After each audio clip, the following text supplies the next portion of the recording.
So I'm coming out, gay. Wow. Happy ko nag-lisod siya litok dili na ay happy kayo. Tinood lang.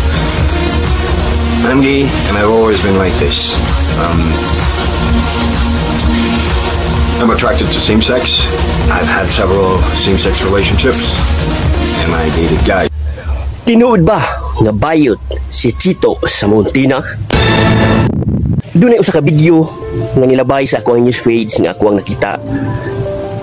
Nakita na ko ang video sa usa ka babae nga iyang gi-vlog ang video ni Chito sa Montina nga bayot kung si Chito sa Montina. Unsa kini ka tinuod? Tinuod ba ka kini o iay lang? Kamo na imong hukom. Tanawan ninyo nga video kung unsa inyong masulti bahay niini. Ito unang-una sa tanan sa LGBTQ+, asa dinha si Chito sa Montina o paunsa nimo gina-define karon ang imuhang kaugalingon? Kind of tricky question sa Jill, no? Kay technically sa society na belong ta sa G, sa gay, no, diya sa kana community ng LGBTQIA+.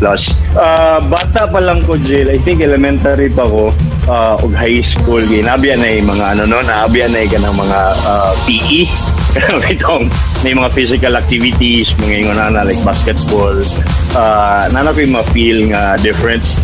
I think murag dili man ni maayo, murag I have attraction to the same sex, but wala kayo na ako sa gi-entertain. First, wala ko kabalo sa mga technicalities, di ba?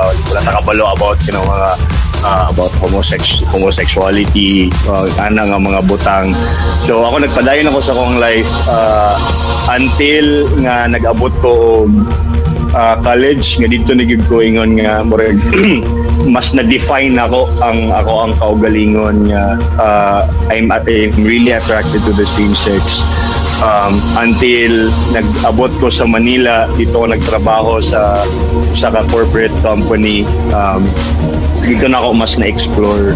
Pero itago na ko to, it's because sa amuang company na ako sa medyo taas nga ranggo.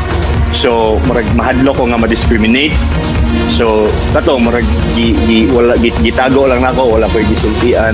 Kung tinuod maganing kining video ni Chito sa Montina nga giangkon siya nga bayot siya, para kanako dili mawala o dili mausob ang akong pagtan-aw, pag-ila o pagrespeto kaniya. Iya nakatungod dili nato siya ibas kung wala man niya tuyo ako kung galing tinuod man. Respeto lang ta sa mga tao nga LGBT, sa mga tao nga sa mga bayot, mga tumboy, no? Kay tao ra man gyapon na sila nga nay kasing-kasing nga kay bawang masakitan.